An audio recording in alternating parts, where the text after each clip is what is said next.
प्राप्ति के लिए 4 साधन बतलाए गए हैं। कितने? 4। कौन कौन?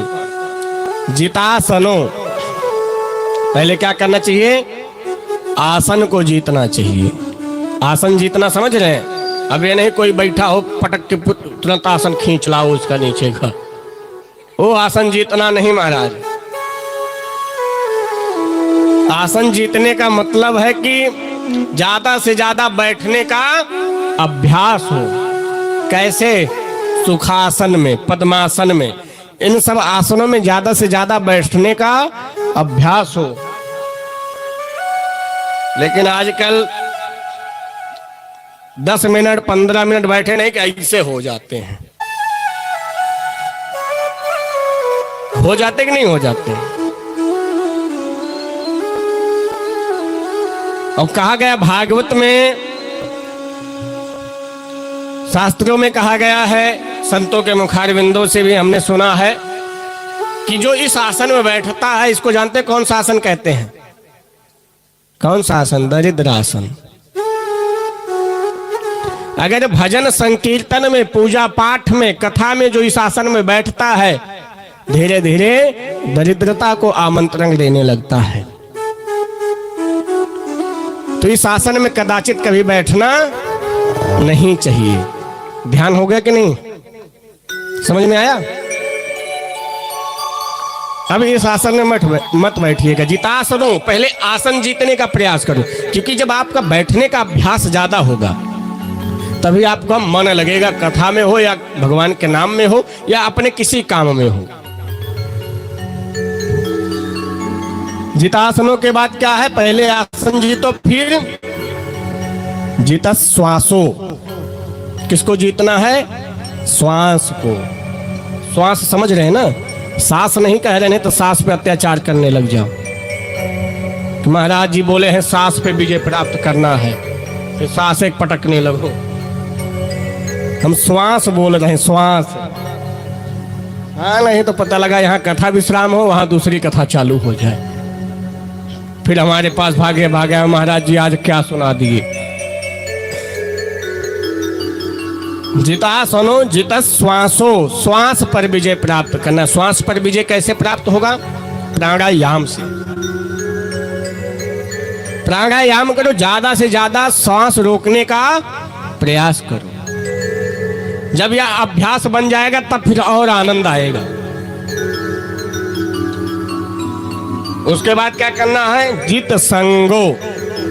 देखिए ये क्रम है, पहले बैठने का अभ्यास ज्यादा से ज्यादा बनाइए, फिर उसके बाद सांस रोकने का अभ्यास ज्यादा से ज्यादा बनाइए, प्राणायाम खूब करिए।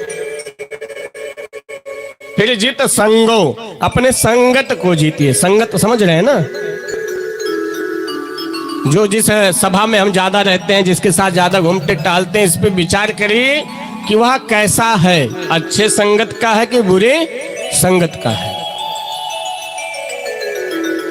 अगर आपकी संगत गड़बड़ हो गई तो आपकी रंगत भी बदल जाएगी, और जब रंगत बदलेगी तो व्यवहार भी बदल जाएगा। इसलिए संगत का होना बहुत जरूरी है। आपको आगे बढ़ना है जीवन में तो बड़ों का साथ पकड़िए, उनके बीच में उठना बैठना करिए, तो आपको नए नए आइडिया मिलेंगे आगे बढ़ने के लिए। भगवत प्राप्ति करना है, भगवान का भजन चिंतन करना है, संतों का संग ज्यादा पकड़िए, भक्तों के बीच में ज्यादा रहिए, बड़े बुजुर्गों के बीच में जाइए, अनुभव की बात वो बताएंगे। जित संगो, संग पर विजय प्राप्त करो कि दुष्ट लोगों के साथ हमें नहीं रहना। जो मांस मदिरा का सेवन करते हैं उनका साथ नहीं पकड़ना मुझे। जो चोरी करते हैं, जुआ खेलते हैं, हिंसा करते हैं, उनके साथ हमें नहीं रहना। हमें अच्छे लोगों के साथ रहना है, जो जीवन में सत्कर्म करते हैं, सत्कार्य करते हैं, अच्छे काम करते हैं। फिर जितेंद्रिय, जितेंद्रिय समझ रहे हैं? इंद्रियों पर विजय प्राप्त करो।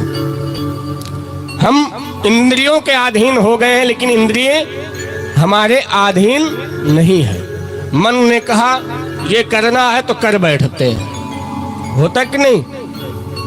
जीभ ने कहा ये खाना है तो खाना है, फिर चाहे जो हो, उसका हानि हो चाहे लाभ हो, कोई मतलब नहीं।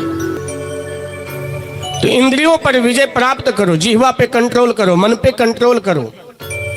आजकल के कान क्या हो गए महाराज, अच्छी बातें कोई सुनना ही नहीं चाहता। अश्लील बातें करे, गाली गलौज करे तो बड़ा अच्छा लगता है।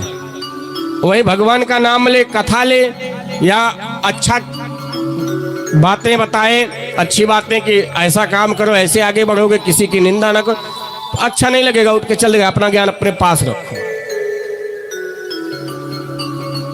तो हमें इनको अपने कंट्रोल में लाना होगा। इनके कंट्रोल में हम हो चुके हैं, तो इनको अपने कंट्रोल में लाओ। अगर आपको एक अच्छा जीवन व्यतीत करना है, तो एक अच्छा जीवन बनाना है, एक अच्छा परिवार बनाना है, क्योंकि परिवार भी हम ही से सीखता है, हमारे बच्चे भी हम ही से सीखते हैं।